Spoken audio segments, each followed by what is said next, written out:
नमस्कार जी।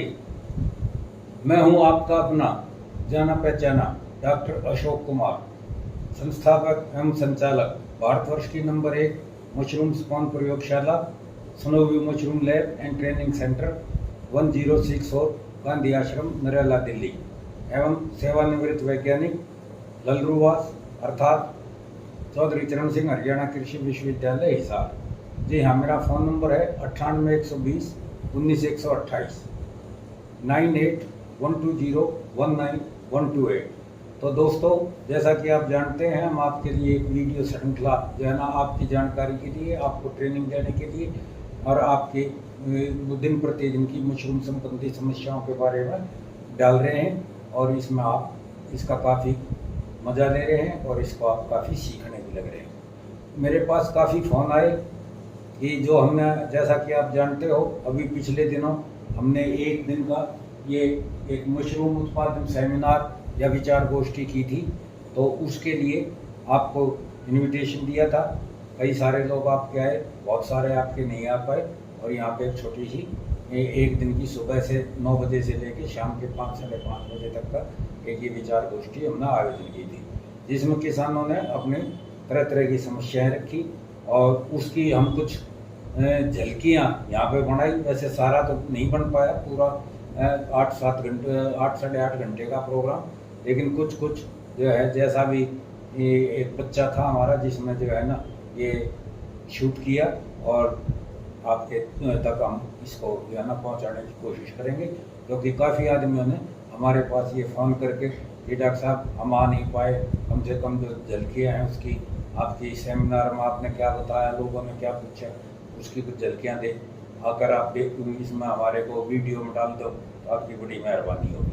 तो मैंने इनको ये काफ़ी जो कर रखी हैं, कम से कम भी मेरे ख्याल से 8-10 वीडियो बना रखी हैं, 10-10 11 मिनट की, 9 मिनट की, तो उनको हम डालने की कोशिश करेंगे और वो आएगा कि 1 दिवसीय मशरूम उत्पादन विचार गोष्ठी की झलकियाँ नंबर 1 भाग 1 भाग 2 भाग 3 इस तरह से हम डालेंगे। तो ये शुरू से लेकर आखिर तक आपका एक जैसा नहीं होगा कि जिसमें आपका वो है, तो आपको ये लगातार देखनी होगी। अगर आप लगातार इनको देखते रहोगे तो आपको काफ़ी कुछ ये पता लग जाएगा कि लोगों की किस प्रकार की समस्याएं हैं और हमने उनका क्या जवाब दिया है। तो ये जो हमने आपको अभी बताया है, इसको हम उन झलकियों के साथ जोड़ के और आप तक वो करेंगे। तो दोस्तों, आइए देखते हैं 1 दिवसीय आधुनिक मशरूम उत्पादन की विचार गोष्ठी की झलकियाँ आप तक प्रस्तुत हैं।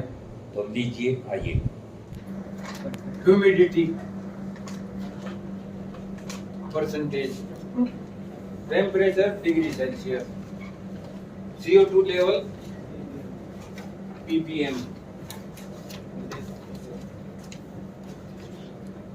जब ये तीनों आप सही मेंटेन करोगे, चाहे आप क्या झोपड़ी में मशरूम लगा लो, चाहे आप AC में मशरूम लगा लो, चाहे आप अपने कमरे में लगा लो, चाहे अपने ड्राइंग रूम में लगा लो, चाहे अपने लैट्रिन बाथरूम में लगा लो, कहीं लगा लो, ये 3 चीज जब आपकी ठीक से मेंटेन होगी, फिर ऊपर से आपका कंपोस्ट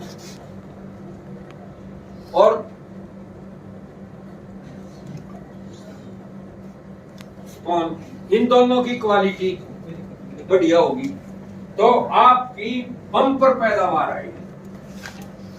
अब अगर इन 5 चीजों में से कोई भी चीज खराब होगी तो मेरा आपको चैलेंज है यहाँ इतने आदमियों में कि आप बढ़िया मशरूम पैदा करके दिखा दो और आप इसमें पैसा कमा के दिखा दो, मैं आपको एंटी मान दिया। सर, इसमें वो चीजें कैसे, वो कंपोस्ट आ गई ना, कंपोस्ट में आ गया आपका पीएच और आपका न्यूट्रिशन। कंपोस्ट का गुण है ना कि कंपोस्ट कैसे बढ़िया बनेगी, उसकी पीएच इतनी होनी चाहिए, उसमें नाइट्रोजन इतनी होनी चाहिए, उसका जो ना नाइट्रोजन कार्बन रेशो इतना होना चाहिए, तो वो अलग चीज है। फिलहाल ये मोटे मोटे मैंने 5 बातें बता दी। जब आपका स्पॉन रन है उस समय आपका टेम्परेचर 22 से 25 डिग्री सेल्सियस होना चाहिए। मुझे नहीं पता आपको कैसे करना है, अब ये आपकी कला है, आपके संसाधन है, आपकी सूझबूझ है, या मेरा ज्ञान है और आपकी अप्लाई है। ये एयर टेम्परेचर वो 1 से 2 डिग्री ऊपर नीचे होता है। अगर उस 1-1.5 डिग्री से 2 डिग्री से ऊपर टेम्परेचर होता है, मान लो आपका टेम्परेचर है 22 और आपका टेम्परेचर जा रहा है उसमें 26, 27, 28 बैग का, तो आप ये मान के चलो कि उस बैग में बीमारी पनप रही है। जैसे जब आप बीमार होते हो, आप भी मशरूम हो, बस आप बड़ी मशरूम हो, आप बोलती चालती मशरूम हो, वो वैसी मशरूम। जब आप बीमार होते हो, डॉक्टर जाते हैं आपके मुंह में ठोकर है, थर्मामीटर ठोक के देखा है कि मानस का तापमान कितना है। वो तापमान जो है ना कोई बीमारी नहीं है, वो तापमान लक्षण है, सिम्टम है कि हाँ इसका तापमान इतना रहना चाहिए और ये तो इतने बजा रहा है, तो इसमें ये बीमारी हो सकती है। तो जब आपके बैग का टेम्परेचर फालतू होगा ना, तो आप मान के चलो कि उसमें अंदर ही अंदर कोई दूसरा फंगस या दूसरा बैक्टीरिया अपना काम कर रहा है, अपने ताकत दिखाने लग रहा है, अपनी संख्या बढ़ाने लग रहा है, और उस संख्या से जो है ना उसका तापमान बढ़ने लग रहा है। अब इस कमरे में बैठे हो, एसी चला रखा है, एसी बंद करते हैं तो यहाँ का तापमान बढ़ेगा कि नहीं बढ़ेगा। सारे उसमें कोई हलक में वो लग रहा है, गैस सिलेंडर लग रहा है और आग फेंक रहे हो। क्या है, आपका जो सांस है वो गर्मी दे रहा है,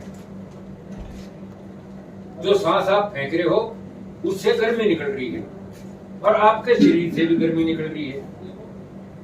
सर्दी में कहीं फंस गया आप, 4-5 आदमी हो, कपड़े आपके पास है नहीं, जाडे में मरने लग रहे हो, आप 4-5 गोली भर के बैठ जाओ, तो गर्मी लगेगी कि नहीं लगेगी? क्यों? क्योंकि शरीर से आपके से गर्मी निकलने लगी और बाहर का तापमान जो है ना वो आपका ठंडा है। तो इसी तरह से जो एयर टेम्परेचर है वो आपका 22 से 25 रहना चाहिए। तो वहां आपका अगर 1-1.5 डिग्री ऊपर जा रहा है तो वो उसमें से जो कंपोस्ट है ना उसमें भी बहुत से माइक्रो ऑर्गेनिजम्स अपना काम कर रहे हैं, वो अपनी संख्या बढ़ा रहे हैं। दूसरी चीज जो स्पॉन आपका है वो स्पॉन भी आपका सांस ले रहा है, छोड़ रहा है और बढ़ने लग रहा है। जब वो बढ़ रहा है तो फंगस और बढ़ रहा है, समझे जी। और जो आपका स्पॉन पड़ा हुआ है उसमें कंपोस्ट में, ये क्यों स्पॉन की मात्रा बढ़ाई गई है? स्पॉन की मात्रा इसलिए बढ़ाई गई है कि भाई अगर उससे कम स्पॉन डालोगे तो उसमें जो कंपोस्ट में आपके जो दूसरे चीजें है ना वो भी बढ़ेंगी, क्योंकि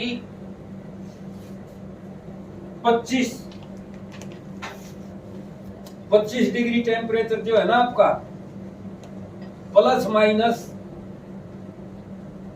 ±5 डिग्री, मतलब 20 से और 30 डिग्री, समझ रहे हो?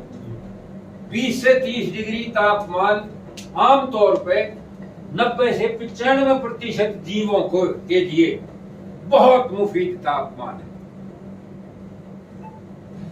अगर किसी आदमी को बढ़िया खाना, बढ़िया पहनना, बढ़िया वातावरण, बढ़िया रहना, बढ़िया सारी चीज मिल जाएंगी तो वो पहलवान होगा ना, बढ़िया बनेगा, उसकी शरीर अच्छा फलेगा फूलेगा। अगर उसको ये चीज ठीक नहीं मिलेगी तो किसी का वजन कम होगा, किसी का यहाँ से गाल पिचकेंगे, किसी का यहाँ से पेट निकलेगा, किसी का कुछ, किसी का कुछ। समझ रहे हो बात? तो तापमान इतना होना चाहिए।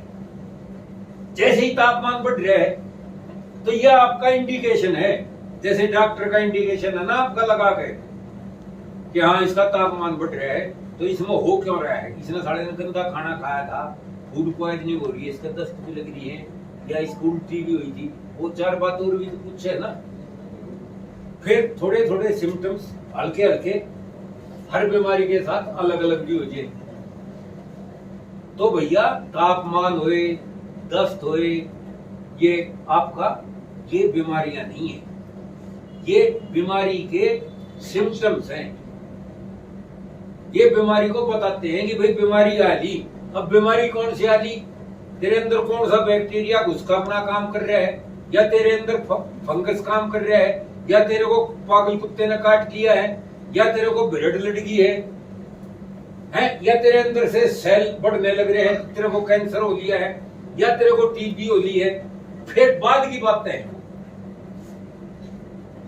जो सारी चीजें डॉक्टर आगे देखता है, तो आपका भी ये है।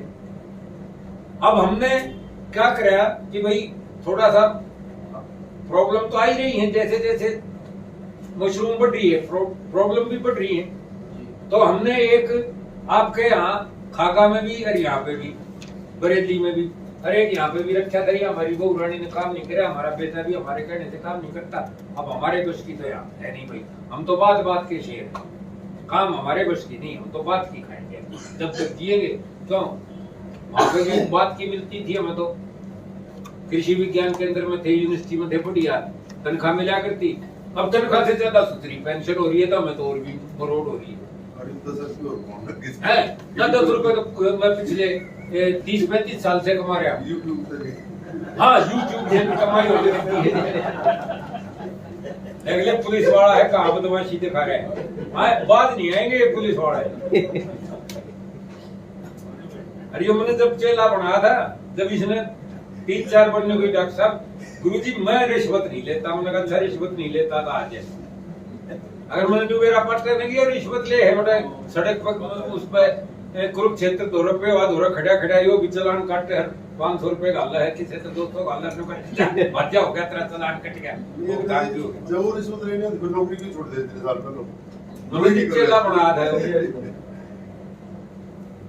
तो दोस्तों ये झलकी हम यहीं पे समाप्त करते हैं। जैसा कि आप जानते हो ये समाप्त हो गई है। इसमें मैं 2 शब्द कहना चाहूँगा कि अगर किसी के प्रति किसी का नाम लिया गया है और उसे ये नाम अपना पसंद नहीं है, तो वो कृपया अन्यथा न लें। हमारा कोई ऐसा वो नहीं था कि हम किसी के मन को दुखाएं या कोई किसी को चोट करें, लेकिन अगर कोई अपशब्द भी अगर इसमें बोलते बोलते आ गया है तो उसको भी आप अन्यथा न लें। और अब इस झलकी को हम यहीं समाप्त करते हैं। अगली झलकी के देखने के लिए आप तैयार रहिए। 2-4 दिन के बाद जैसे इसके 400 व्यूज हो जाएंगे, हम अगली झलकी डाल देंगे। तो आप जल्दी से जल्दी इस झलकी को देखिए, दूसरे अपने साथियों को भी इसको शेयर कीजिए, उनके पास तक भेजिए, वो भी देखें, आप भी देखो, ताकि जल्दी से जल्दी शेयर हो और हम आपके पास अन्य झलकी, अगली झलकी इसकी सेमिनार की डाल सकें। तो दोस्तों टाटा, बाय बाय, धन्यवाद, नमस्कार।